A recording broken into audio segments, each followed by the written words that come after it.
This episode of the Phorce podcast is brought to you by, well, you.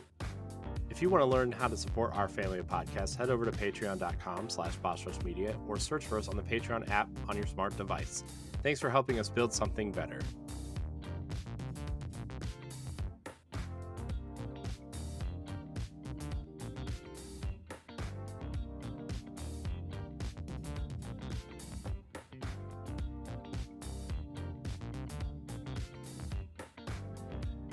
Hello, everybody. Welcome back to the Phorce podcast, a great place to play games and be better. I'm one of your hosts, Corey Deering, and alongside me, as always, is the PC Muscle Race himself, LeRon Dawkins. Gamers, what's poppin'? Hi, LeRon. I like your pink shirt. Oh, thanks. Yeah, it looks good on you. I want to bring a little bit of color. Yeah, you know, I have that skin tone that works with pink, but not every shade of pink works with my skin tone. So know, it was one of those things, and like it took a lot of like picking this shirt out like when I was shopping, because I was like, I do want a couple of pink shirts and stuff. So like, yeah, that's the thing. But yeah, I wanted to bring a little bit of different color to it, and not just like my bare naked shoulders, like like people always see all the time. Oh yeah, because we were receiving tons of complaints about that. Yeah, I bet you are. Like, I mean, it's not the Phorce podcast about being called the Thirst Trap podcast too. Yep, that's actually the catchphrase for this podcast is the Thirst Trap, the flagship Thirst Trap of the podcast. Also joining us is the Mad Pharmacist herself, Stephanie Klimov. Hi, I'm sad. My neighbor's dog died. Oh no. Oh, what type of dog was it? It was a German Shepherd.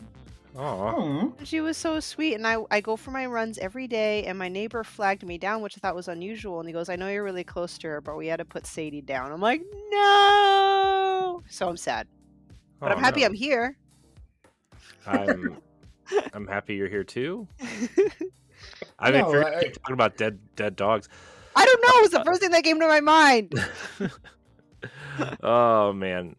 Well, guys, we have a really special guest here tonight. I started following our guest a couple years ago because he does something really interesting. He does a few things that are really interesting, but also I kept following him because when he tweets, it's usually something really inspirational and very leadership like, and I really admire that about our guest. Our guest is Chris Davis, the founder of the Black Gamer League and founder of Phorce Management. Welcome, Chris. Welcome to the show. Thank you. I'm happy to be here. Happy to welcome be back on the Boss Rush Network. So it's all good. Your shirt's awesome, by the way. No, I appreciate it. It's like one of my favorite shirts. Probably like my favorite Black Panther shirt, honestly. It's really cool. Nice. Oh yeah, it's dope. It's dope. Had to bring it out. Awesome. So yeah, we're actually going to talk about you for a couple minutes here. We are going to kick off the conversation. Our interview host, Celeste Roberts, she wrote in, she said, I'd love to hear what inspired Chris to be a part of these organizations. So you founded these organizations. Yeah. What inspired you to found these organizations? So the short end to a long story. So I'll give you all the quick version. So I'm also a professor, a sport management professor at a HBCU called Livingstone College in Salisbury, North Carolina. Wow. So as I'm teaching, I'm in these kids' faces on a daily, African American students. Everyone games, just like we know, everyone games. But I was realizing that my students didn't know that they could make a career out of gaming or the gaming industry. They were just playing for fun like everyone else does. But I was aware of esports. This is probably, I started teaching back in 2017. It's probably like 2018 that I started teaching about esports in the class. So from there, once I realized my students didn't know, I was like, there are probably a lot of other people that don't know and or know how to get in contact with people that know about the industry. So I was like, okay, well, these kids want opportunity. I'm going to start a Phorce Management Group. That's like a lot came behind that. But when I started Phorce, it was all about helping content creators that, don't really have a path, find their niche and, build something out of nothing, like I did. then I went to, like, because I'm at a HBCU dealing with African American students, I was like, well, I know there are a lot of gamers, but I don't know if they know about the professions and all the connections that they can have. So, long story short, I made the Black Gamer League just as a networking community. I started it on Facebook, and then I moved to Twitter, and that's when we really picked up steam. Started finding, organically, we have about 3,000 people on Twitter. Um, and kind of fit the demographic of what the Black Gamer League is about. And it's kind of just grown from there. I didn't start out trying to make it this big thing, but it's helped a lot of people, and I'm kind of happy the path that I've gone down. Yeah, it never starts out as something you plan on it being some big thing, as I think as the three of us and the people that we work with have kind of found out that, you start something because you want to help people or you want to do something creative and then it just explodes. Yeah. I But mean, that's oh, sorry. oh, go ahead, Stephanie. No, I don't want to be cliche or mushy or anything, but it is inspirational that you say that, and I get to learn about you and what you do because and it's not just the gaming industry, but every industry kind of just I don't know. You when you think of the stereotypical gamer, we know that gaming, although it has its wonderful parts, there is kind of a lot of toxic groups out there. Again, it's not limited to just gaming industry, but gaming has been notorious for that. And not just maybe perhaps people of color, for example, but also like female gamers. Like it's tough to find, people of like-mindedness without being subjected to the toxic parts of the community. So hearing that and being able to be that point of contact where people can connect and enjoy what they all have in common, I think that's great. No, thank you. I appreciate that because that's exactly what it's all about. Mhm. Literally, just that community aspect. I really did not know what it was going to become, but once it kind of morphed into that community, I was like, oh, this is great for multiple reasons. And even if we're affecting one person, it kind of uh, you know makes me feel good. Yeah. So I like Yeah. it.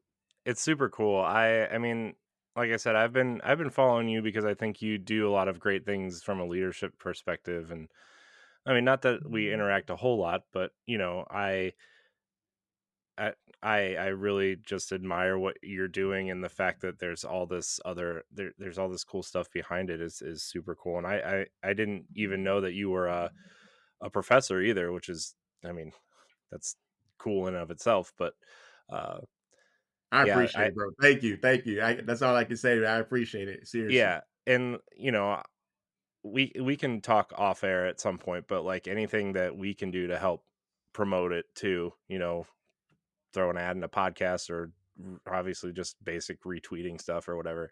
Yeah. Um, yeah, I think what you're doing is great. We have another question from longtime listener Deshaun Malone. He asks, "What kinds of things do the Black Gamer League promote? What are you all aiming for?" Good question.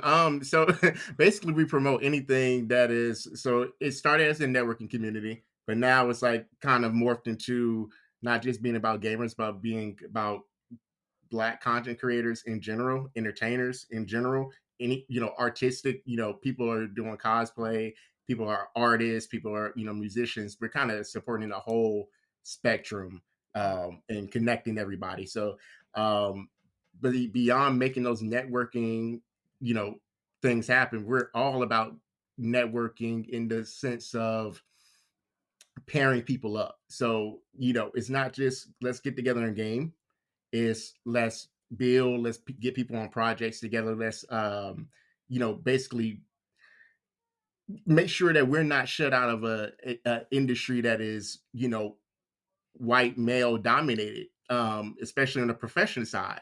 So, a lot of times we have gatekeepers that will stop our people from getting Mhm. to certain areas. But I realize that we don't necessarily have to go through those gatekeepers. The industry is so vast, large. It's kind of like the Wild Wild West still. Um, you can make something out of nothing. So if you all have the key and the ability to do it, why not partner up? So that's kind of like the mission and the goals, or anything that we do is kind of surrounded around that. That's awesome. Yeah, I mean, I've tried to even building up boss rush stuff, I've tried to kind of build up some other creators, and I mean, as a white male who is content creating, I realize that I don't go through a lot of other things that other people go through, right?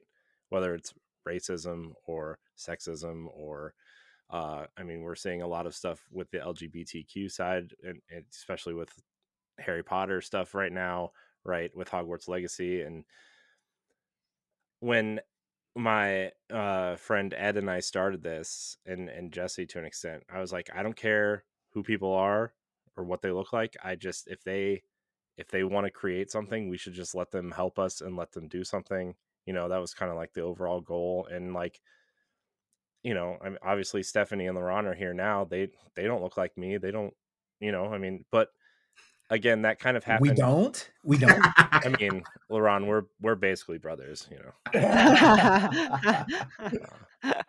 but no, I'm just saying, like, I think we've built a really good, strong leadership community that's diverse in an organic way, because we want to have people who are different but also are like-minded. And I think that's why we're all here today, and that's why I like really respect what you're doing, and love what you're doing, and I think it's awesome. Thanks, bro. Yeah, the Black Gamer League especially has opened my eyes to a bunch of different things as well. Like, I had an idea before I started everything. I had an idea of the things that girl gamers would go through, and it's like, once I got into a community where I had many more come and express, and I saw it firsthand, it started opening my eyes to like it's not just like Steph was saying, it's not necessarily just about Black gamers. It's more so about minorities in gaming in general, because we all kind of have our things that are similar that we go through, and our own differences of things that we go through. So it's kind of opened my eyes. So I'm just different things with that. Yeah.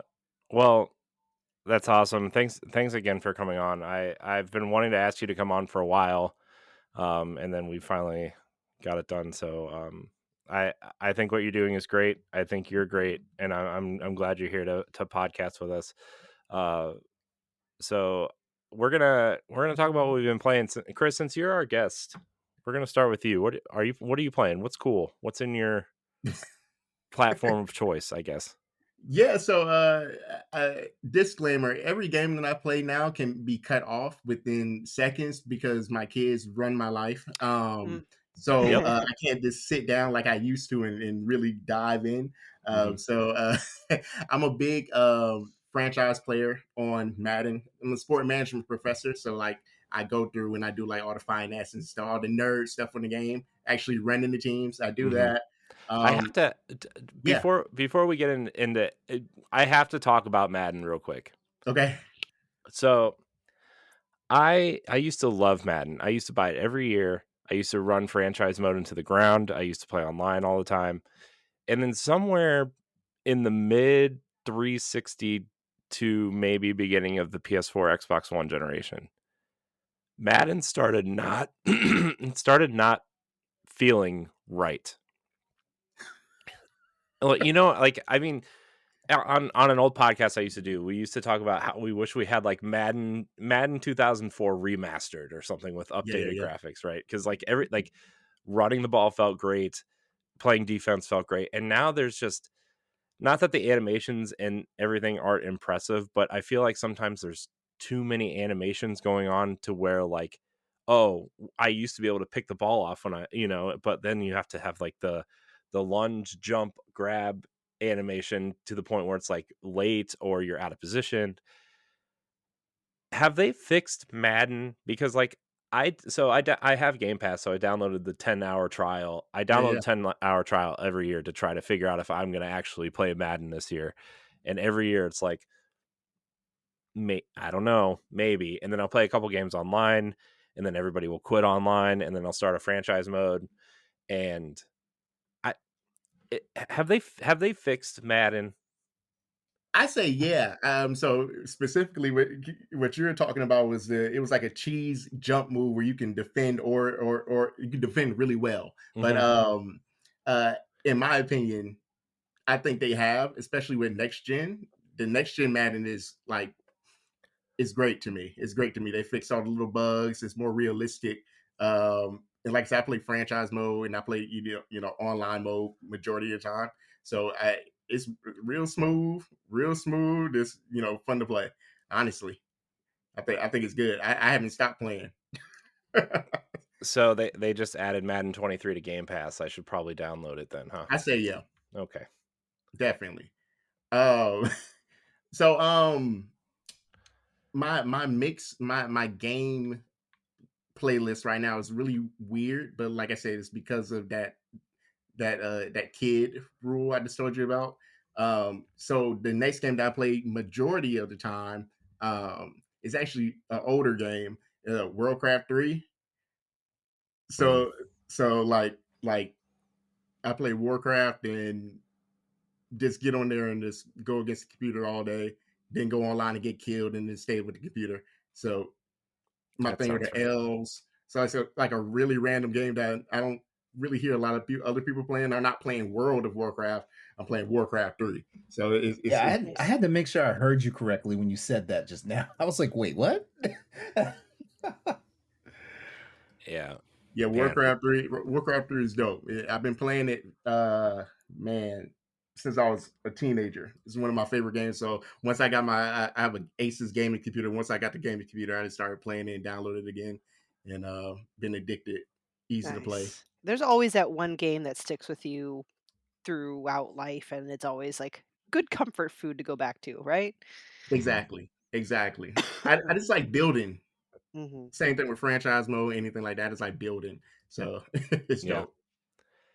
yeah. I used to be a huge Age of Empires fan, and that's the same thing for me where I would Yeah, like yeah. go in and just I'm like I don't want anybody to attack me. I just want to build my little civilization here, which I realize that now that I was actually playing the wrong game. I probably should have just been playing Civilization or SimCity or something. Uh, then I got really into Roller Coaster Tycoon, which I still go back to from time to time. Uh, Love those games. yeah, Love those type of games. yeah. Roller Coaster Tycoon was awesome, and then they announced the Switch version. I was like, yeah.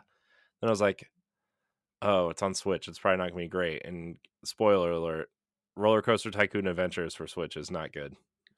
Say What? spoiler alert. Yeah, Oh man, how can you mess something like that up? I don't know. And then they ported Roller Coaster Tycoon 3 to Switch, which was a little bit better, but also pretty terrible. So, Ah, you win some, you lose some, I guess. Uh, Yeah, like those Sim City games are like addicted to me. mm. yeah, So like all those types of games. I Yeah, know. I Get lost love me a in good hours of just playing and building. Yeah. Yeah, I love me a good SimCity game. I love it. I'm messing around with city skylines and it's so daunting, but it's so satisfying when you get it up and rolling. yeah.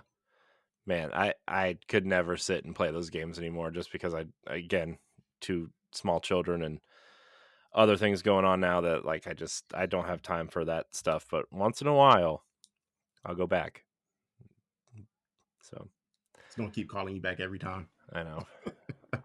I've been thinking about Roller Coaster Tycoon a lot lately because Disney World just opened that Tron roller coaster, and I'm like, Mm. oh man, I want to ride that. But then I was like, oh man, I should probably just build it in Roller Coaster Tycoon and see what happens. But I'm definitely trying to go to Disney with the kids. Like they all those rides, man. I haven't been in years, like years. So Oh, I'm so gonna this take would my be a kids first and trip with your kids?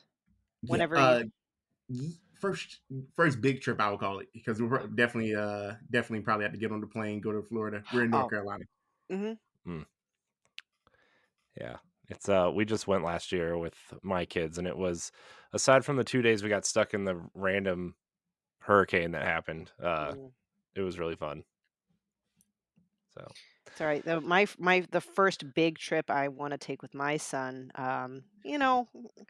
might not be able to do Disney, so I'm doing the next best thing, which for him might be the better thing, is Super Nintendo World. I still mm, got my eyes on bringing him Oh, there. that's fire. Yeah, Yeah. that, that's a good choice. Yeah. Did you? I mean, not that we're going to talk about that, but did you see all the weird size restrictions on some of the rides? I heard Not that I'm sure you and your child will have size problems, but you never know. No, I mean, I heard about like it in headlines. I just didn't bother really reading or looking into it. I mean, I probably will as I book, just in case. You never know. Like if you have to be a certain height, I want to make sure you can do some of that stuff. But I know part of it has to do with like your width. I don't know, mhm. like something, but Yeah, the Mario Kart ride has like a 40-inch waist requirement where if you're larger than that, you can't ride it, Oh man. apparently. So, which is fine, which is nothing. So, side tangent. So, I live just south of Cleveland. So, Cedar Point is like the big amusement park around here. And there were points where I thought I wasn't going to be able to ride any of the rides up there, not because I was too fat, but like my shoulders are wide. So, like the shoulder harnesses wouldn't come down all the way and they would have to like push and click. And it was, I'm sure if there were cell phones around, my roller coaster clicky shoulder things would be going some viral videos or something, but you know, so Not the I mean, viral videos because you can't get in the seat. yeah, man, it's rough. It's rough out there being large. It's okay. True. True. It's okay. You know, I was trying, and then we got pizza this weekend, and then work bought us lunch yesterday, and I was like, oh my gosh, this is I gotta get back on track here. I was doing okay. Now I'm not, but you know. It happens quick. It happens real quick. Yeah, look, when work buys you pizza, man, you can't say no. yeah, you eat that pizza. I did. It was really good too. It was like New York style pizza from this place called Luca's, and it's just it was really good. Wasn't quite New York pizza, but it was close enough. It was fine. LeRon, what are you playing? Save us from these tangent holes. Well, you guys already know I'm still playing the Dead Space remake. Nearly done with it. I'm in chapter 10, so I have 2 chapters left after I complete this chapter. But I just started doing, because there's side missions in the Dead Space remake, and that's different from the original game. So I've started doing all the side missions, and I've gotten to the point now where like I've done every side mission I can, because like I'm locked by story content now, so I can't progress to the next phase of the side mission stuff. But man, the game is amazing. And remember last week I was talking about how like they incorporate a lot of the lore, the extended lore hmm from the Mhm. entire Dead Space franchise into it. There's Easter eggs for Dead Space 2 in there, including audio of the opening moments of Dead Space 2. It is Really? crazy. Yeah, it's crazy. And you know what? That's not a spoiler, because you have to think, because anyone that's familiar with Dead Space 2, you have to think about like the entire like opening of Dead Space 2 to even have an idea what I may be talking about. So it's not a spoiler. It's just a nice Easter egg in there, and it's awesome. And the more and more they keep fleshing out the story, the more and more I'm like, man, I have a funny feeling EA Motive is already working on a Dead Space 2 remake Mm. sequel. Dead Space 2 remake sequel, however you want to call it. I feel like they're doing that because like Dead Space was the number one selling game for January. The number one selling game of all the stuff that came out in January, and we know those last 2 weeks of January was a stacked week was stacked for that month. Like it was the number one selling game, stuff like that. So yeah, so there's that. Still messing around with Metroid Prime Remastered, but I'm not sinking that much time into it because I want to complete Dead Space Remake so I can get on to like doing a review for it. I need to capture some content for it because I want to do an actual video review as well, stuff like that. And jump back on the Monster Hunter because Tile Update 4 dropped last week. Was Nice. last week or the week before last? I think it was the week before last, but I finally want to see some of the new content and stuff like that because like Monster Hunter is my jam. You guys know that, Mhm. the return of Velkhana, who was introduced in Monster Hunter World Iceborne, and like some new additions to some older monsters and stuff like that. Yeah, that was my thing. And speaking of Monster Hunter, you and Stephanie kind of know how I am about about Monster Hunter clones, but I think I'm going to give Wild Hearts a try tomorrow. And What?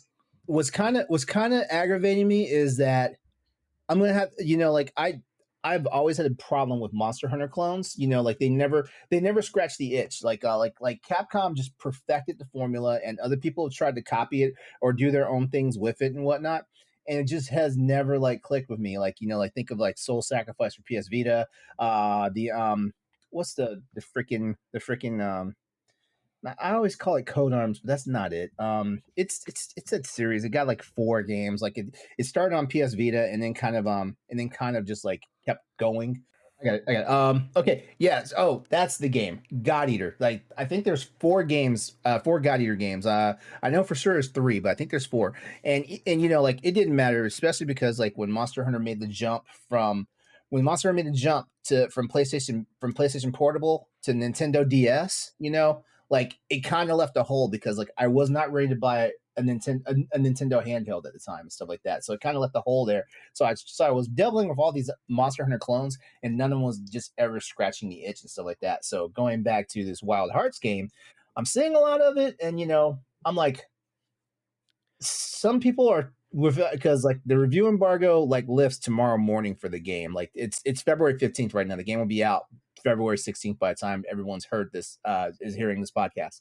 I'm hearing like some people are starting to say like, hey, like this is looking like a really good game. We have an early copy and people have played over 80 hours of the game. I'm like, I hate you guys because I would just love to be able to get in on one of these play tests and whatnot and stuff like that. So but I'm hearing some of the people who absolutely love Monster Hunter saying like this is a good way to play Monster Hunter without playing Monster Hunter. And so I'm kind of curious. My only problem is like it's a brand new Monster Hunter clone, quote unquote. I don't know if I'm ready to spend $70 for it.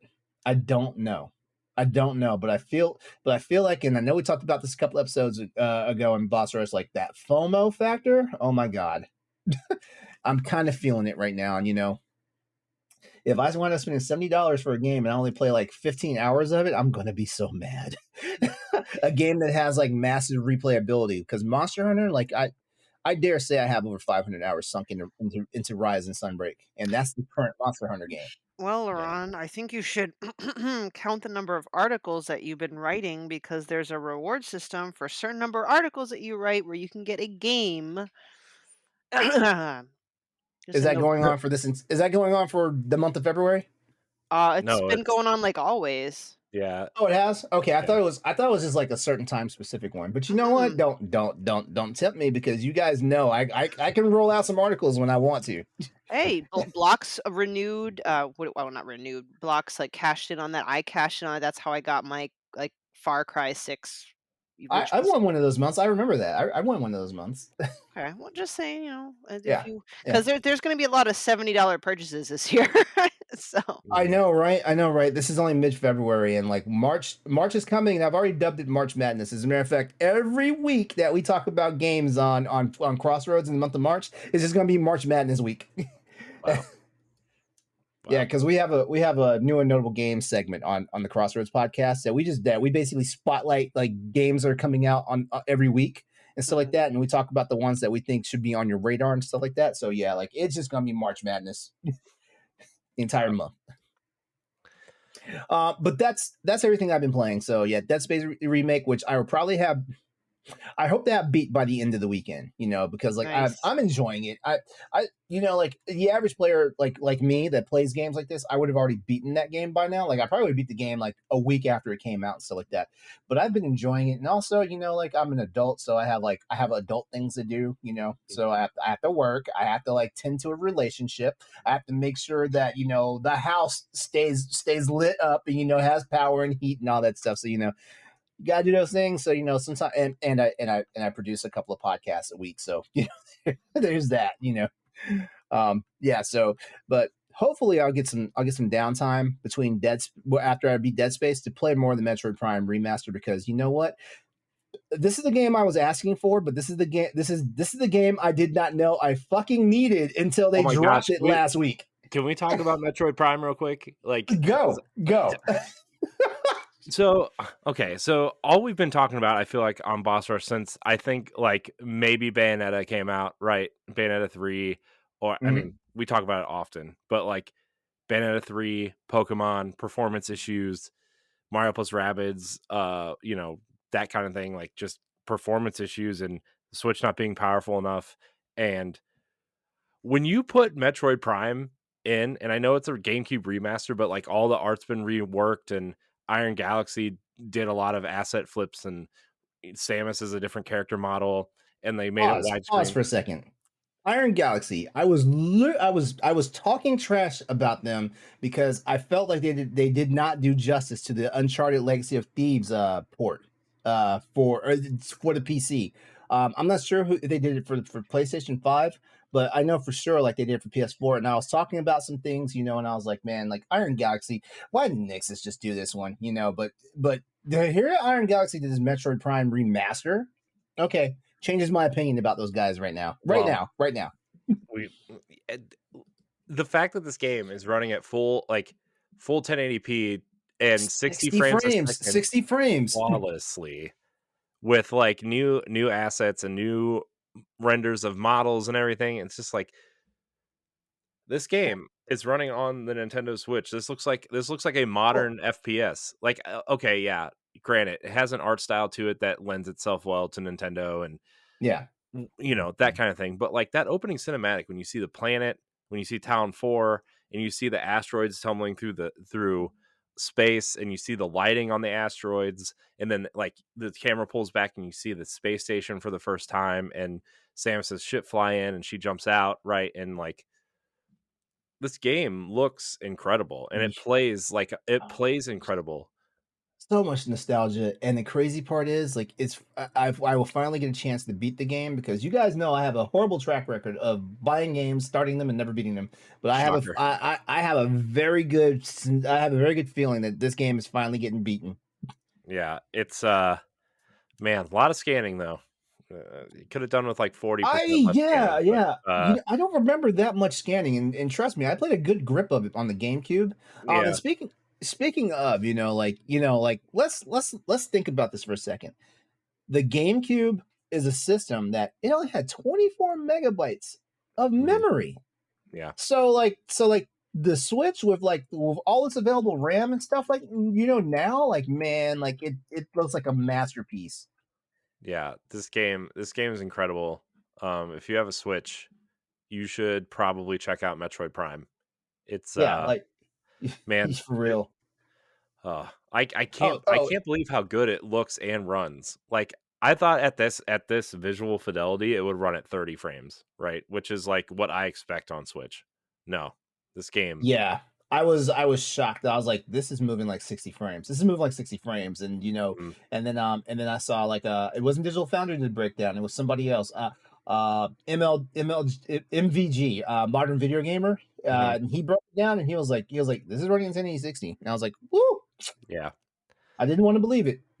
Yeah.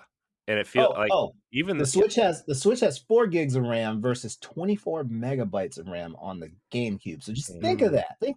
Think of all that power that just got pumped into a game that how old is that? How old is Corey? You know how 21 years old. yo 21 years. Oh my god. Is it that old? Samus can drink now. Samus can drink Drink now. responsibly, everybody. Yeah. But yeah, like some of the scanning, like there's a lot of scanning, and I don't remember all that scanning. It's Oh man, I yeah, think I think the scanning is how they padded the time in the game, though. I I'm really sure. do. Yeah, well, there's not that Mhm. much scanning in 2, definitely not 3. 3 is just Yeah. full on a third person or a first person shooter at that point, but this has me excited about not only remasters for 2 and 3, but, like, what are they gonna do with 4, you know? So, but yeah. Yo, they need to Sorry, I didn't mean to remaster. steal your thunder with Metroid, but I trust them with remastering the rest of the Metroid Prime trilogy, and like hopefully some of. Well, I feel like they've just been porting like all the older Nintendo games anyway. So but dude, if well, yeah, they're I'm telling prepping. you, Wind Waker and Twilight Princess, bring it on, bring it. Here's the thing.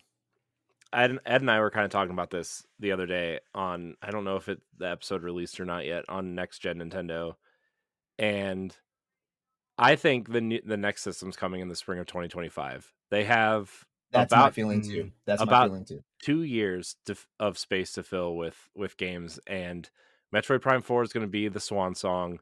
I think you're gonna get a lot of B tier stuff like Pikmin and maybe another Paper Mario and stuff like and 40 more Kirby games and, stuff like that. What Anymore. is the deal with them in Kirby? I don't get it. I don't know. But then I think you're gonna start seeing, and we already are starting to see it, a lot of GameCube, Wii era HD remasters, right? Like Metroid Prime and Bat and Mhm. Kaitos is getting remastered, and Tales of Symphonia is getting remastered. We're getting Professor Layton stuff, right? Like that era, I think you're gonna see a lot of remasters. And my thought is Tears of the Kingdom is this year. Next spring, you're gonna get either Wind Waker or Twilight Princess, and then next fall you're gonna get one of the other ones. Mm. Is my prediction. And then Yeah. obviously Metroid Prime 2 and 3 somewhere in there. I still think Pikmin 1 and 2 are coming at some point. Like that whole era, man, getting remastered. Yeah. Anyways, I just need to pop my Switch up and download a new game. Because when I tell you I open my Switch and I go straight to Super Nintendo and play Donkey Kong Country, because that was my first game that I ever beat in my life, and it's like addictive and nostalgic to just go back to it. I need to play something new, but that's all I do on my Switch. I mean that's Speaking of fair. speaking That's of what playing most people old school do. games, speaking of playing old school games on the Switch, yo, I ran so fast to play Super Mario 3 on the Game Boy Advance emulator. It's incredible. Like I had Nintendo ADD last week following that direct, because like if it wasn't Metroid Prime, it was Super Mario 3 Advance. If it wasn't Super Mario 3 Advance, it was the Minish Cap. If it Yeah. was Plus you look at what's coming, right? Like Zero Mission and Fusion for Metroid. Like Metroid Zero Mission is a legit amazing that game. is that was our first real like taste of Nintendo like remaking a game. Well, I mean, you could technically say that was Super Mario All Stars on Super Nintendo, but Yeah, yeah. No, because I feel like all they did. I feel like it was more of a reskin no, those games than feel totally different. It's it's the terrible. Game Boy Advance games. It's the Game Boy Advance games that feel more remastered than. Yeah, but that version of Mario 2 on Game Boy Advance is it's the best version. Yes, yes, That's all I have to yeah. say. I think all those Game Boy Advance Super Mario games are like they're like the bar. Yeah, yeah. Man, so many things. Stephanie, we were talking about Zelda. LeBron brought up Zelda himself, and you weren't even here to talk about it. I'm I sorry. know. I learned that my son was having a really difficult time, so I had to step away and take care of him. That's Is he fair. good now? Is he good now? He's good for now. Yeah, I just got a kind of an alarming email from the teacher, and if she'd sent it sooner, I would have addressed it before I put him to bed. So I wanted to take a couple minutes to kind of just talk to him Oh. to make sure he's okay. Hmm. Mm. Yeah. It wasn't one of those type of talks.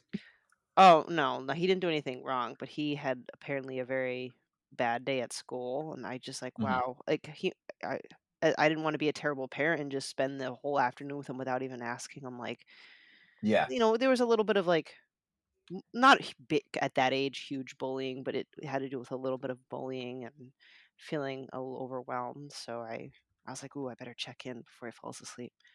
You Sorry, know, none of you y'all know, need to know you know that. what bothers me? You know what bothers me about bullying and stuff like that? Like the kids who are doing the bullying never get their shit checked by an adult. But the moment your kid defends himself from a bully, all of a sudden the teachers want to do something. Yeah. Right. I'm like, Yep. I'm like, it's too late at that point. Look, you either come after the bully or you and I are gonna fight at that point. Me, if I was a parent, like I have no kids, so I'd just putting all this, I'd be putting the entire school, like the school district, everybody that's involved on notice. Mhm. Yeah. Like what 100%. happened? What happened when this jerk was terrorizing my child for half the school year? Yeah. Hmm. 100%. Stephanie, what are you playing? I am playing a Zelda title. I had a bit of gaming ADD too because of the direct, but I finally fired up the Minish Cap. I'm still Mm, I'm in the first temple.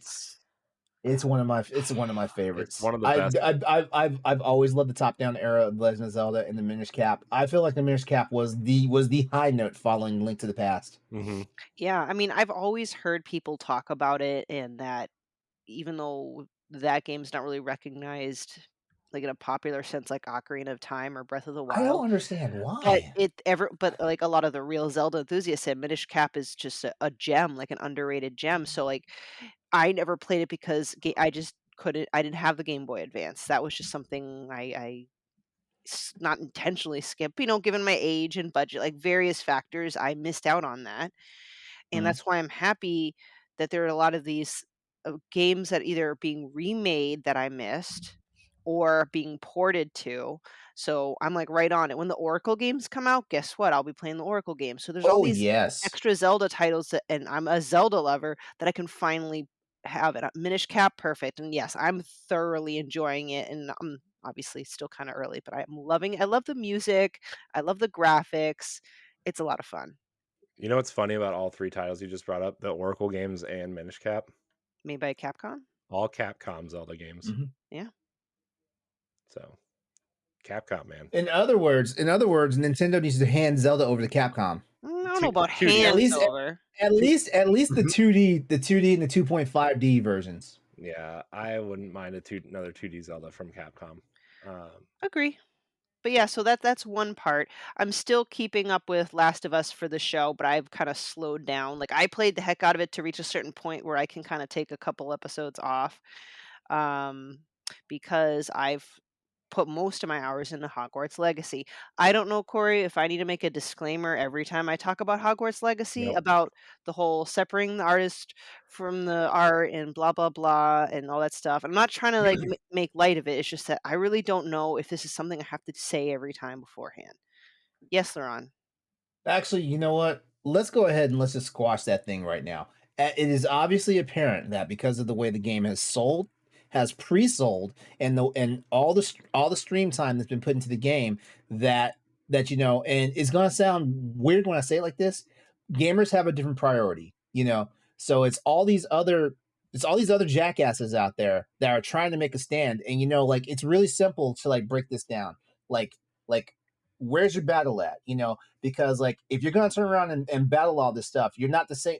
You're telling us gamers to boycott like a game, and you guys already know how I feel. Like games have stakes. Like if a game doesn't sell, a company's probably getting shut down. A developing company's probably getting shut down. People are already getting out of job, and I already know semantics of like how like the gaming economy works. Like these guys have already been paid, and most of them are going to get laid off anyway if they're not already working on a new title for that same Oh, development the company, way stuff like the that. way this game sold, this game's getting a sequel, hands down. Oh, I know this game's getting a sequel, and if people had already been let go early, they've probably already been called back, and stuff like that. Yeah. But that being said, like where is this energy? Where's this energy? Like y'all should be in masses like boycotting Chick-fil-A. Y'all should be in masses like Mhm. outside these damn churches that are always like spewing this nonsense about LGBTQ Or stuff. or if you're talking about like any video game stuff, like what happened to any game that came out of Activision Blizzard? Like Oh, I people are know. still buying their games. Yeah, That's the yeah. worst one. Is like everybody's like, I'm Mhm. boycotting it, and then 2 months So later, Diablo 2 remaster came out and sold like 6 million copies yeah. in 2 weeks, and But LeRon, I I, was I like, kind of like And here how you and want to here's the put well, that well, statement. hold on. Let, Oh, let me sorry. let me just finish this. And here's the main thing, right? If this is all about J.K. Rowling, why the fuck aren't y'all running up on J.K. Rowling's house and like boycotting her ass? Why do you have to take it out on a form of entertainment that just it might be tied into her, but J.K. Rowling didn't write this video game. She didn't program one drop of code for the game. She didn't even loan like concepts and ideas for how these characters are supposed to look. And guess what? Like everybody looks like really everybody looks like really like androgynous characters anyway in the character creator. I've seen people go into they're the character creator and people can't make a distinctly male or female looking character. Like Mhm. they all look like a blend of the Well, they don't genders and stuff like that. they don't ask you to pick Mhm. a gender. They ask you to pick a Hmm. portrait, and you can have a female looking character with a male voice if you want, Yeah. and facial hair. And it's like, But but but here's the newsflash, thing. like Mhm. Here's the almost thing. every game now in this day and age has that now. You can have a gender bent, character now. So Yeah. what's the big deal? Here's the thing. It's probably easier to program that way too, where like, oh, well, I can only have these assets for female characters and these assets for male characters too, right? And like another thing I brought up last week is like when they're talking about your character, they use they to describe you and not he or she. It's they. And I'm like, so I'm not defending or fighting on the J.K. Rowling thing, right? It's just I've just had this thought where, like, for somebody who's so pro, like the L the LGB part of the LGBTQ community, why is the T so hard to Yo, that's like, all. I don't know. Wow, It's we lost Corey. something I've thought about, and like, How'd that happen? Oh, he's back. Oh, there you go. Corey, what happened? You good? He can't hear us. if you want to be a Patreon producer, head on over to patreon.com/bossrushmedia and find out which tier is right for you. Our Patreon producers at the $5 tier or higher for this month are Adriel Munger, Austin Campbell, Celeste Roberts, Christian S., Sana Dierig, Francisco Santillan, and Rebecca Jewell. Thank you for your continued support. Here.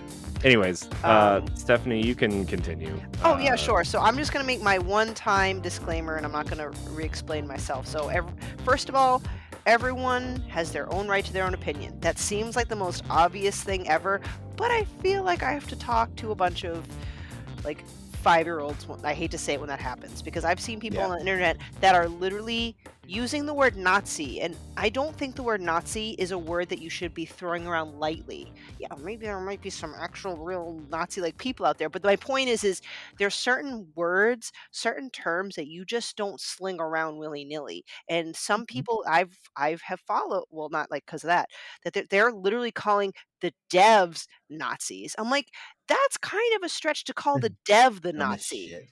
And Right. I innocently asked. I didn't try. I just like, oh, what's your definition of calling someone a Nazi or something like that? Well, they're making a game that's blah blah blah J.K. Rowling, and therefore they are a Nazi. I'm like, that doesn't make a lot of logical sense. I don't So think these people know what Nazi means. exactly. So it's anyway. Also, they didn't make this game for J.K. Rowling. They made this game for us, the gamers. Well, they made it because WB owns the property and they want to make lots of money. There's that. There's that. I was trying to be a little more, I don't know, consumer friendly. There's no point to hide it, man. WB wants to make lots of money.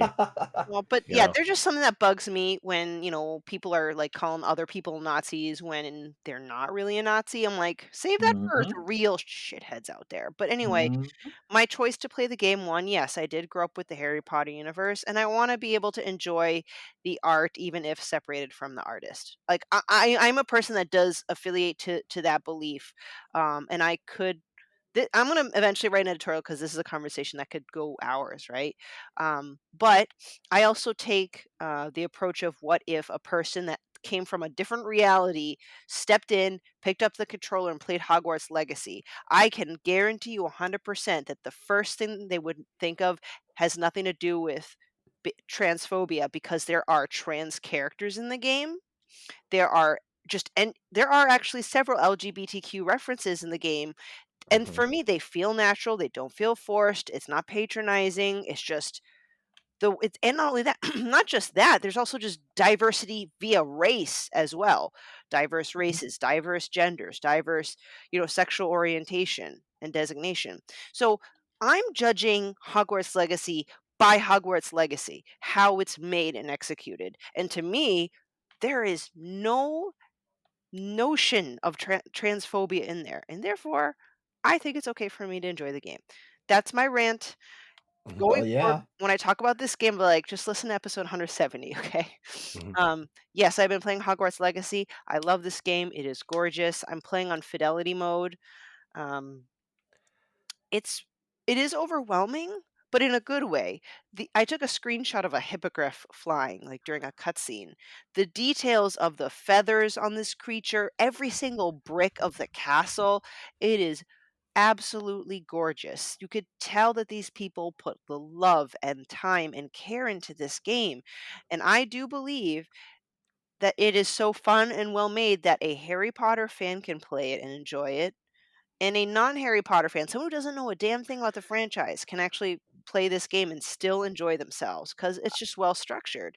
I would actually argue that this game is actually a great door opening into the wizarding world. Because like you don't have to know anything, right? It's got like there's definitely little like Easter eggs in here, and it's like, oh well, this character is obviously related to somebody from this timeline or whatever, and the castle is painstakingly like accurate to the to the movie castle. Like it's insane how crazy accurate it is. Uh, but yeah, I mean, like Stephanie said, if you don't know anything about Harry Potter, this is actually like a gateway into the world, and it does a great job of explaining things to you, but not like, oh well, over like really over explaining everything to you. And Hmm. yeah, Stephanie, you're playing on PlayStation, right? Yep. Yeah, I'm playing on Xbox Series X with Infidelity ray tracing mode, Uh, and man, I probably played the first 10 hours in performance mode. And it was running at an uncapped 60, so I was getting anywhere between 60 and 80 frames a second, and it was really smooth. But then I turned on because I hadn't seen it in fidelity and ray tracing mode. I'm still getting between 40 and 50 frames a second in fidelity ray tracing mode, and it is night and day the difference in graphical fidelity. Like just the god rays coming through the windows in the halls and going outside, and just it's one of the best looking games I've ever seen. Like the character models are not the greatest character models I've ever seen, but everything else, the world, the details, the castle, Hogsmeade, the little towns that you go to do little side quests, and it's just like, oh my gosh, there was a lot of a mhm. lot of care put into this game.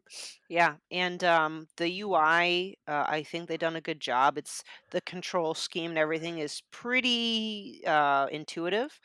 The only thing that I wish, and I really don't know if they could have done it better, is you assign your spells to spell slots. Like on the Hmm. PlayStation, you'd hit like the right control thing and then R2 and you select. But Hmm. you there's spells that you use in the room of requirement, and then there's spells for everything else, like for Hmm. battling and stuff. And I'm Hmm. always like rearranging everything because I have so many Yeah, limited slots. It's like 4 and 4 and 4. I don't know if anyone can understand what the hell I'm talking yeah, about, but I Corey, do. you know what I'm talking about. Yeah. It's a it's a me nitpicking kind of complaint because, oh, Hmm. what's the big deal? Just remapping things once in a while, but you know. Yeah. My other complaint actually has to do with the controls too a little bit, where like right R2 is like is just tapping it like is your Mhm. basic attack, and then Yeah. you have to hold it down to choose one of your face button attacks, Mhm. and then the left trigger or L2 is like a traditional third person shooter where like it like an aim down sights type Mhm. thing. I actually wish the left trigger brought up your spells to use, and then instead of zoom in, because it has such an easy lock on mechanic already Mm. that I feel like like Oh, the aim mhm. down sights is kind of pointless. Yeah. So I kind of wish that was different, but other than that, like I don't know. I think the game controls really well. I actually like the movement in the game, and that's something that it when I play a game like I would say something like Uncharted or Tomb Raider, like the movement it kind of feels a little tanky. Gears especially feels kind of tanky, right? But this like is the movement is pretty fluid. It is. And flying, oh my goodness. Hmm. I really feel Although like I'm flying. I had to switch my flight controls to inverted Oh, because really? it kept throwing me off, and I'm like, oh my gosh, they better just have basic flight controls in here that you can switch and not everything else because I don't want to have to keep switching. Thank God they have flight controls. That's all I gotta say. So What? yeah, that's I'm about halfway through the game because we've got a special book club thing that we were in the making. Yeah. And I think, let me see, I'm trying to think. So Last of Us, Hogwarts Legacy, Minish Cap. Quick sidebar. My son's followed in my footsteps about liking Zelda because he's watched me play Ocarina of Time, and Mm. I told him like a lot of the older Zelda games are out now, but all he wanted to watch was me play Skyward Sword, and I begged him, "Please, no. Please, no," because I just stopped the game. I mean, I beat it before, but the last run that I played when I got the HD for Switch was like I was 3 quarters the way through, and I just stopped. I just stopped caring because that's when the game got too long for me. Um, and we had to like do like not like break 10 targets in a minute on the loft wing, and the Hmm. motion controls are on, and he was insisting he play. I'm like, dude, listen, you you can play some video games, but you're not ready for motion controls, man. And I just got a migraine with the half hour that we played Skyward Sword, and I feel bad, but it's just not my favorite Zelda game. You know what you should have done when he asked you to play Skyward Sword? You should have brought over a garbage bin and started banging on the lid and said, "This is Skyward Sword because it's trash." Oh, Dad um, jokes. You guys know that last one. but That's not free. least, I played the Sea of Stars demo. Very good. Yeah, I downloaded it. I haven't had a chance to play it because So much. I've been trying to get to the point for Hogwarts Legacy book club that I've been so head down in that game, and like I feel like all I've been doing with my life is playing that game. And then in our group chat for book club, I'm like, "Hey, at least try to get through the first trial." Which the trials are cool, by the way. They kind of remind me of like Zelda dungeons a little bit. Yeah. And everybody's like, "Oh yeah, I'm past there, past there." I'm like, "Oh my gosh, I'm like halfway through this one." It's fine What though. are y'all leaning towards as far as like good or bad? You into the dark arts, or were y'all choosing y'all's path on the game? Oh, I'm goody two shoe person. I so it's funny because like the characters that you think are going to be bad actually might not be as bad as you think they are, and I think there's going to be some sort of Twist. if you're into Harry Potter, you kind of know kind of what houses represent what kind of person, and Hmm. like they're playing with your mind a little bit on certain characters in the game. And um I'm a Hufflepuff. I was about to say, what houses are y'all in? Yeah, yeah, that's what I was about to ask. Yeah, I'm a I'm Hufflepuff. a Ravenclaw. Ooh, so you have different side missions than I do. That's cool. The fact Yeah, that they're different side missions. yeah. Yeah, I actually am pretty chummy with that Slytherin kid, so I hope like he doesn't turn out to Hmm. be a jerk. But so far Yeah, he seems really cool. that's that's the character I think is like he kind of is playing it tough, but I think he's going to turn around and have like a heart of gold, right? Yeah. That's yeah. Well, I mean, for me, we already kind of talked about all the games I was playing. I'm Hogwarts Legacy and Metroid Prime, so we'll move on to topics finally. That was man, we had some good discussions about new games though. I like talking about games instead of not Well, that I don't like the topics, but it's good that it was because there are periods when we're currently like working on a game that we've been playing for weeks. So whenever it's time to say what we've been playing, we're like, oh, we're still playing this. But yeah, every once in a while, we get weeks like this where we get to talk about new stuff, and I yeah. really don't mind it because it's a lot of fun. We're actually gonna have to cut a topic, which I'm kind of excited for. What? Yeah. Uh, LeRon, you brought a Mhm. topic. We're gonna do your topic first. Okay. So, All right. All right. You want me to cue it up? yep, you cue it up. All right. Basically, this week, I want to do something a little more lighthearted because, like, I mean, we just had like the big transphobia discussion with Hogwarts Legacy, so we need to like take it into a completely different direction. This week I want to talk about what is your quote unquote comfort genre of game or games to play. Basically, as gamers, we typically have a go-to game that we will play just to scratch the itch. Like for me, like it's usually one of the Mega Man games, like Mega Man 2 or 3. I'll scratch the itch, or just I need to play something, but I don't want to have commitment or cure my boredom or whatnot. But there always seems to be a type of genre that basically is kind of like your digital ID, as far as gaming goes, whether that be shooters, platformers, puzzlers, beat 'em up games. Like, there's so many genres out there. Dad games, for guys like Stoy who loves like Power Wash Simulator and stuff like that, you know. Rogue So likes, Zelda likes, all the new likes. yeah, yeah. So basically, my question tonight is, what is your preferred genre of game that is basically the hallmark of, like, if you were to give us a tour of your gaming library, what will we see to be like, oh, he's one of those gamers, Does Destiny count? Yes, Destiny counts.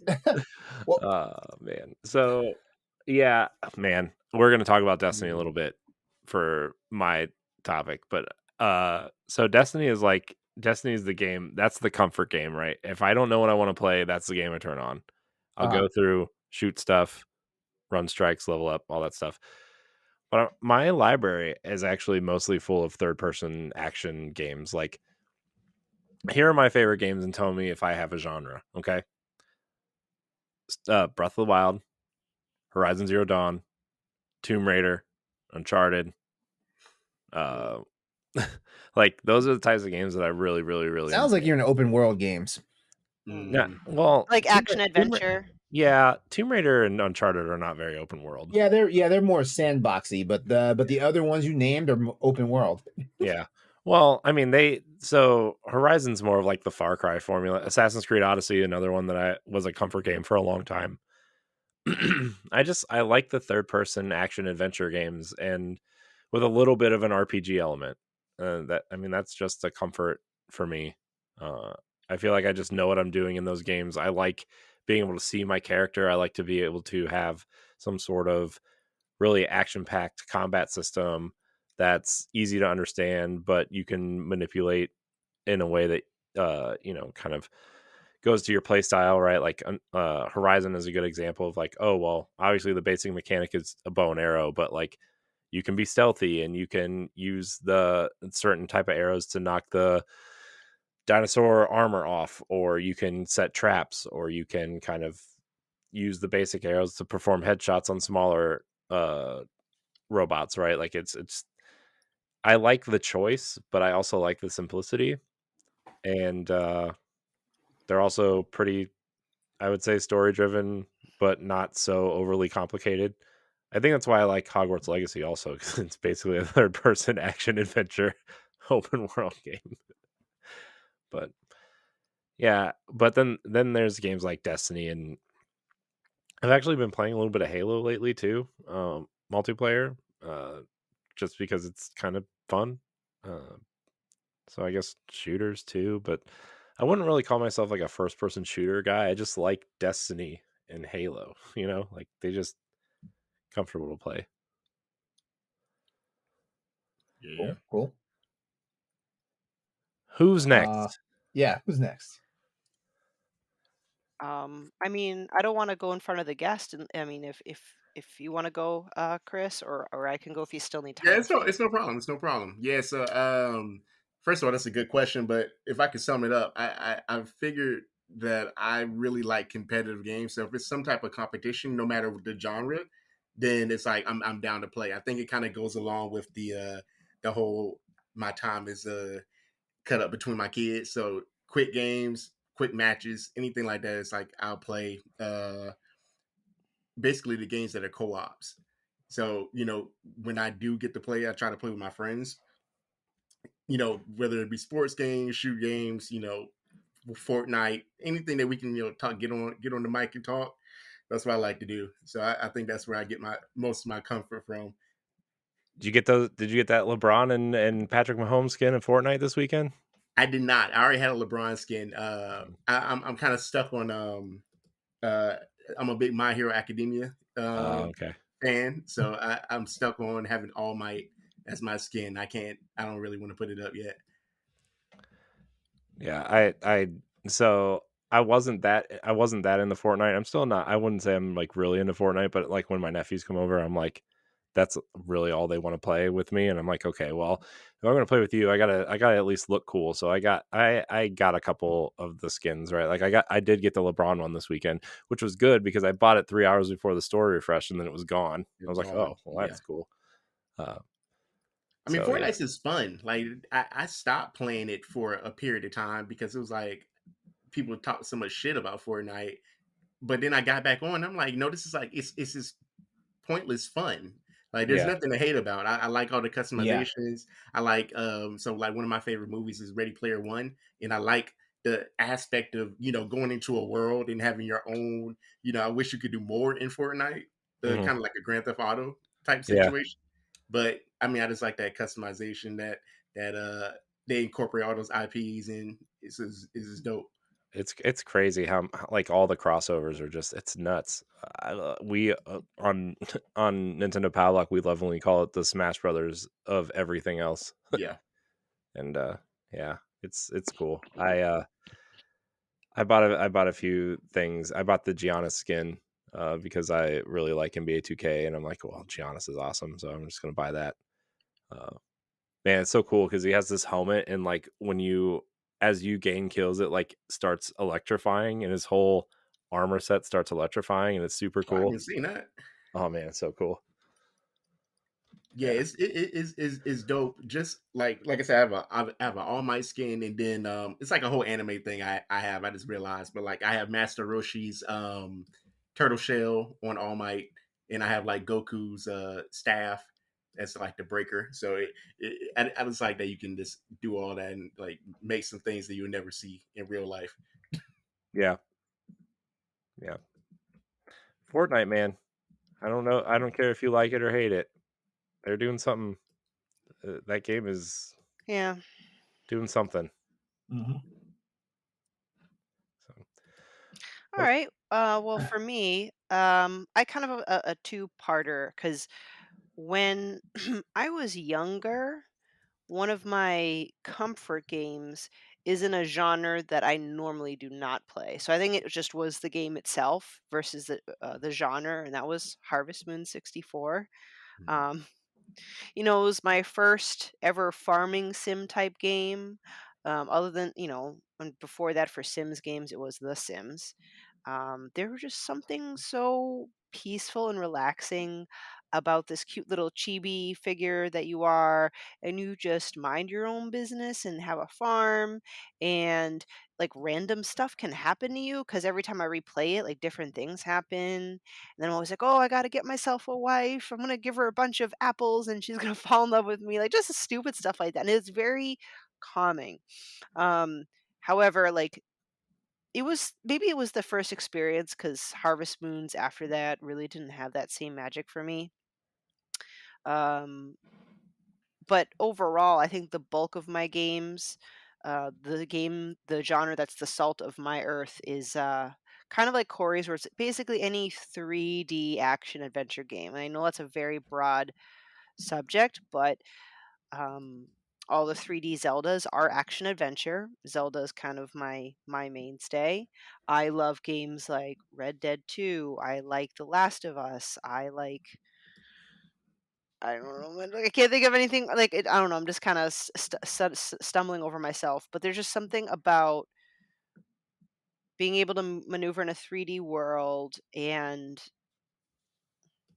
a story with a strong narrative. If there's a story that can pull me in, that's kind of where I'm in my comfortable safe space. I don't know how else to say it, but it just needs to have a good story, and that's probably another reason why I also like Hogwarts Legacy. Right? Again, like Corey said, 3D action adventure. You're trying to figure out some things, and I'm just getting lost in a world. So yeah. Well, my answer is about to blow y'all's minds because I know y'all are probably already thinking, "Oh, it's Monster Monster Hunter. Hunter." It's Mm, not. It's What? not. it's Uh, I Pokemon. l- I I absolutely love. My biggest time sink is rhythm games. And it doesn't matter if it's Dance Really? Dance Revolution. It doesn't matter if it's DJ Max. It doesn't matter if it's Luminous. It does not matter. Rhythm games are my thing. Like I've messed around from all from Guitar Hero to Samba de Amigo, which by the way is coming back on the Switch.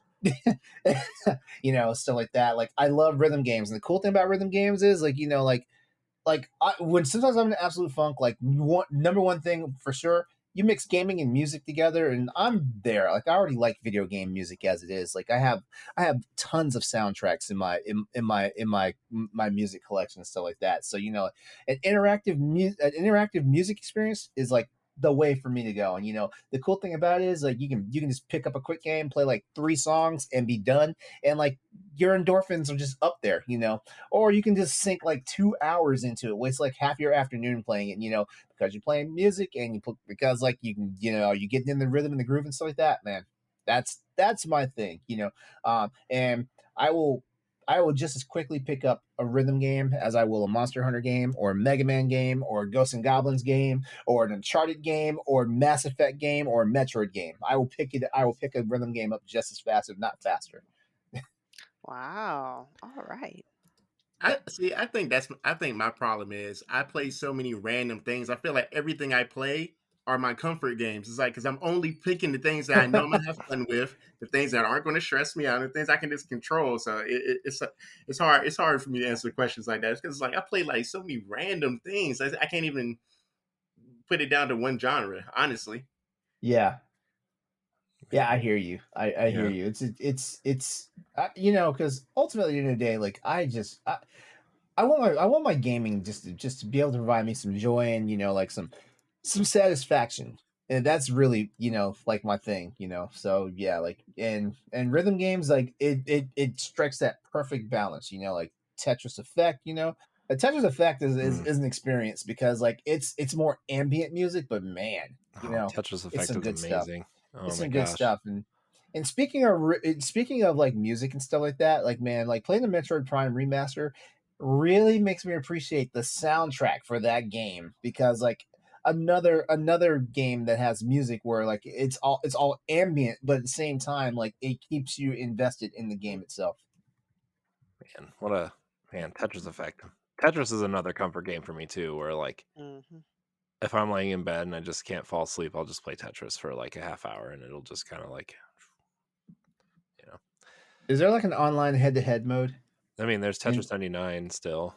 And well, I then mean, I know that's chaotic as far as I'm concerned, and I mean, there's still my boyfriend, my boyfriend and I, we compete too much in that. Like like one weekend, I got into the top 11, and he battled the rest of the weekend to try and one up me, and he got into the top 8, and I cannot catch Wow. him now.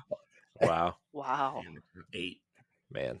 Tetris, man. Tetris is Tetris is Well, awesome. my excuse is I'm old. Like the blades aren't as sharp anymore compared to him, who's 12 years younger than I am. Well, you should date it older so their reflexes are off. I don't know. That's your fault. Look at you being ageist. I know. I'm awful. It's fine. Cool, man. Tetris, what a game.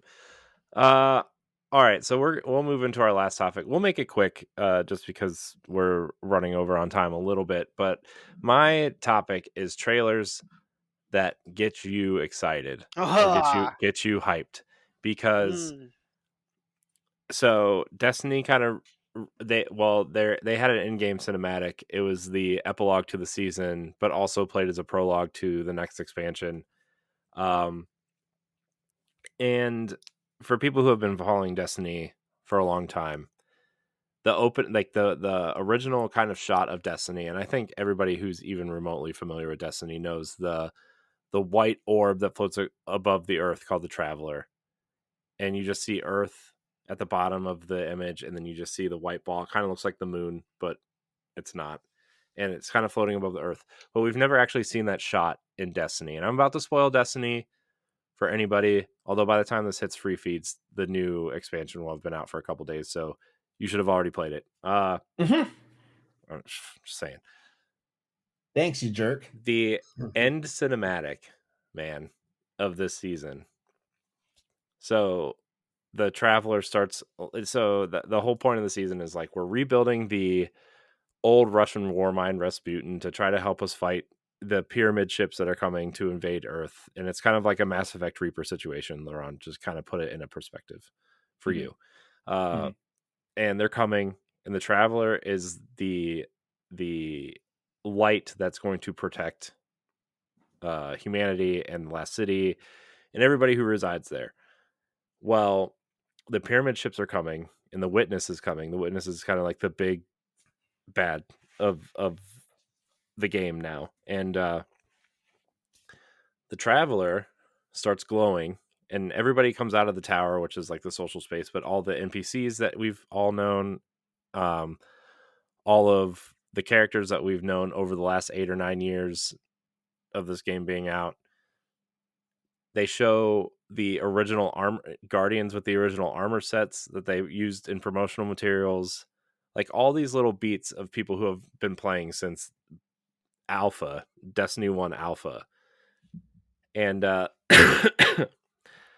between kind of the Warmind kind of has like a AI body that we've been interacting with this season, it realizes that it needs to die for humanity to succeed. So you're watching this epic kind of like self-sacrifice of this AI warmind versus this group of people over here doing something versus the bad guy from the last expansion over here doing something. And it's like all these things coming together. And then the traveler lights up and you see it leave the city and hover. And the last shot of the trailer is just the first promotional shot of Destiny ever. And then it fades to black and it says the beginning of the end.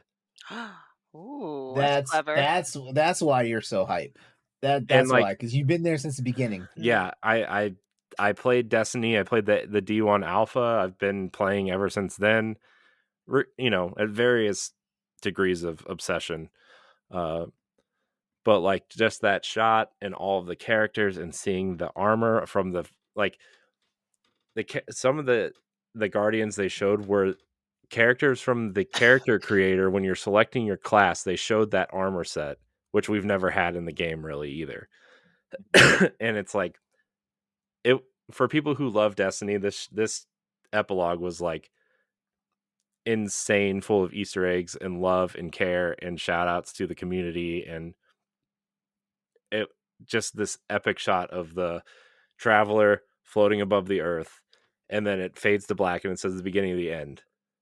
And they've come out and said that they are kind of with Lightfall and the Final Shape, they're inspired by Infinity War and Endgame kind of setup. Oh.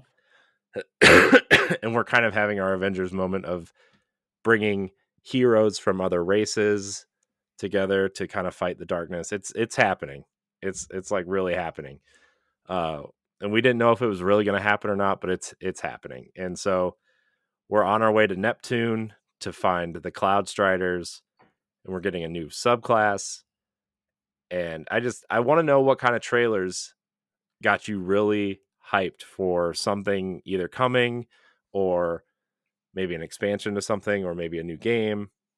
I was going to say, are they the current ones that we're looking forward to, or can they be any historical trailers? Anything, and either one. Okay. Right, LeRon, you were going to say something?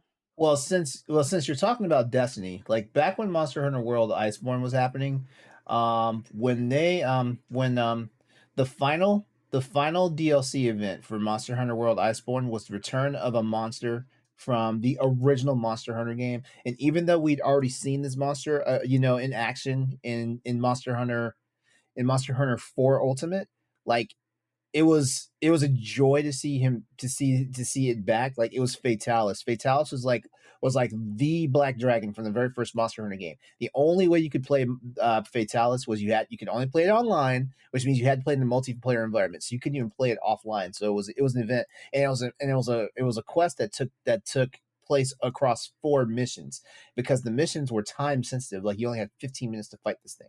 Stuff like that. So that was back in the old Monster Hunter 1 days. But now we get the Monster Hunter World Iceborne, which is Monster Hunter 5.5, if that makes sense. Well, not 5.5, Monster Hunter 5.2, because Monster Hunter Rise is part of the 5th generation of Monster Hunter, so Monster Hunter Rise technically is 5.5. But yeah, so Fatalis starts getting mentioned in all these whispers and all this stuff, and man, like Capcom made an event out of it. Like their world's lore changed. Like you talk to non-player and you talk to NPCs in the game, and like even the ones that are so vague, we're like, they're hinting at this is Fatalis they're talking about and stuff like that. Then a trailer finally drops and we see it for the first time, and it's like, oh, we're getting a brand new map that is new for Monster Hunter World, but is familiar for people who played the original Monster Hunter game. And it was wild. Like Fatalis comes back, he has a new moveset, he does all sorts of things. The battle is different and is unique. And instead of being like completely, you can now play it online or offline, so it doesn't matter. You're not gated behind like multiplayer or single player now. But also just the familiarity, but all the new stuff, it was insane. it was insane. Like, man, like so that's one that I know for sure got me hype. The Resident Evil 2 and 3 remake trailers, so much hype. And we're talking about remakes, might as well throw Dead Space in there, because oh my god, like I was like, take my money, please, like when they tried these out, like what's some other ones I can think of? Mega Man 11's trailer, man, I was not ready for that. I was not ready for that. I think the And Mass Effect shoot, 2 trailer was pretty good. the Mass Effect 2 trailer was good, but the Mass Effect Legendary Edition trailer like blew the whole Mass Effect thing out of the water. Like it was crazy that like EA of all people was like, well, we know we already gave you like these games bundled in a collection way back on the Xbox 360 and PS3 days, but guess what? We're gonna do it again for the next gen. Yeah. It's too much. It was too much. I can go on. I'm a freaking nerd. I can go on. Advance Wars 1 and 2 Reboot Camp, which yes, I finally pre-ordered the game. I know Nintendo's gonna step on my nuts one more time with this game. I know it's not. I have a funny feeling it's not coming out on a date that they said it was coming out. I have a funny feeling, but like yeah, like honestly, nostalgic stuff is always going to get me super hyped and stuff like that. Because y'all know me, I'm pretty Corey, you and Stephanie, y'all know me. I'm pretty cynical. Like I look at these trailers sometimes, I was like, No.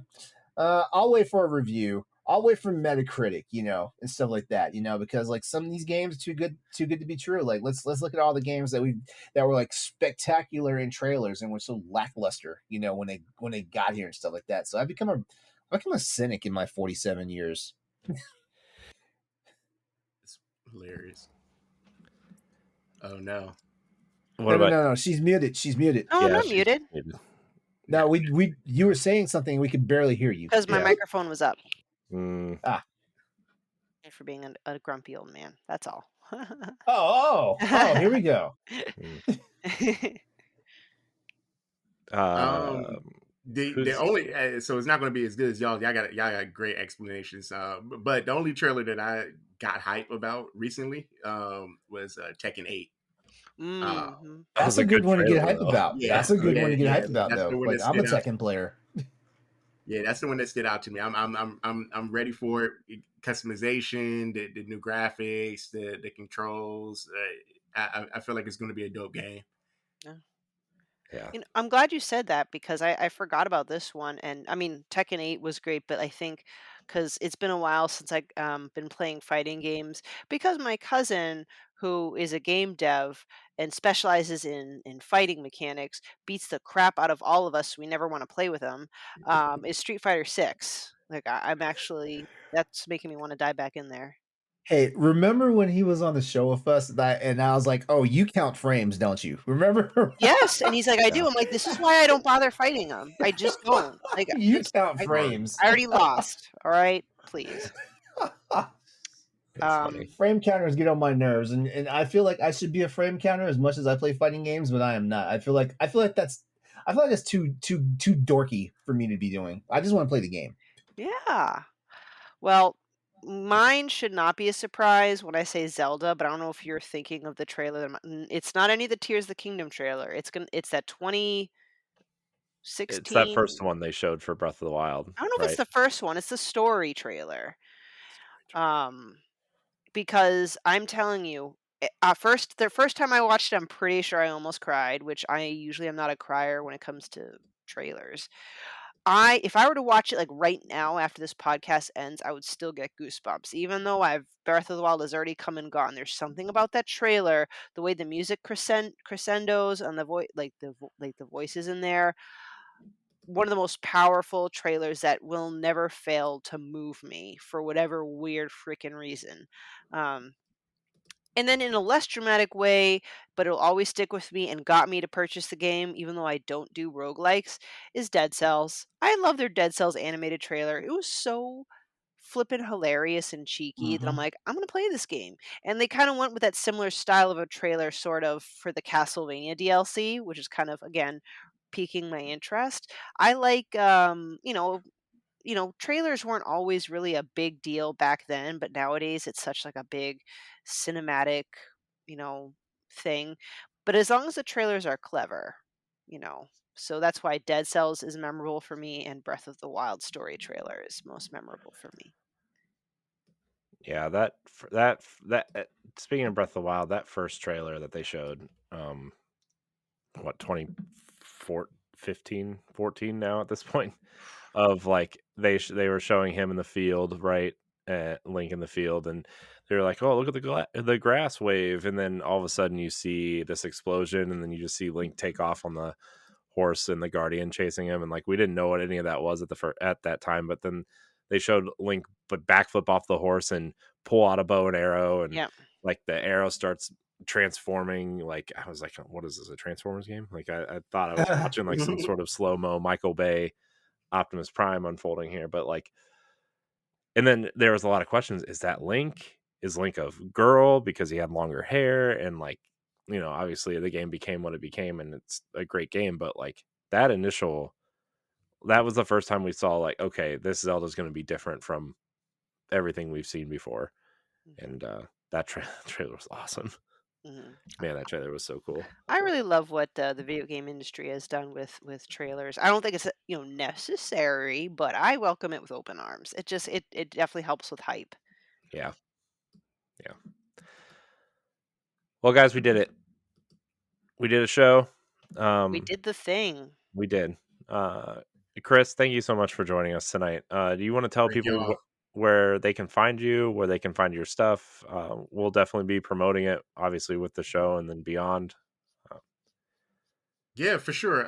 Phorce Davis everywhere. PHORCE DAVIS, and Black Gamer League. Same thing. It's Black is BLK, and then Gamer League. I appreciate y'all having me on. I love being around the serious gamers, so I can get my tips on what to play next. So I'm about to go ahead and try to get on this Monster Hunter, so I can come back and join in on the conversation. But I really appreciate y'all's time. Love what y'all are doing, and thank you for having me on. Yeah, man. Anytime you want to come back, you have an open seat here. It was awesome. Thanks for your time. Thanks for spending with us. Time. Thank you. Thanks for coming. Thank you. I want to thank everybody for watching and or listening. You can follow us at Phorce Podcast. Check out our YouTube channel, our website, phorce.net. And thank everybody for watching. And until next time, we love you. Goodbye. Bye. The Phorce Podcast is a product of Phorce Media, LLC, and is recorded from our headquarters in Akron, Ohio. This show is produced, written, and directed by me, Corey Deering. My co-hosts are Stephanie Klimov, LeRon Dawkins, and Edward Barnell. You can find Stephanie at Klimov_author on Twitter and Instagram, as well as on the EXPcast. You can find LeRon at Exodus803 on Twitter, Instagram, Twitch, and YouTube, and also on Crossroads, the video game podcast. You can find Edward at ThatRetroCode on Twitter and Instagram, as well as hosting Nintendo Power. You can follow me on Twitter and Instagram at IamCoreyInHD, and find me hosting Tower Casual's The Destiny Podcast and co-hosting Nintendo Power. Find the Phorce Podcast on all social media platforms at Phorce Podcast. You can also follow Phorce Media and Phorce Network on all major social media platforms. Join the Phorce Network Discord and Facebook groups to interact with other friends and fans. Thanks for listening, and we'll see you next time.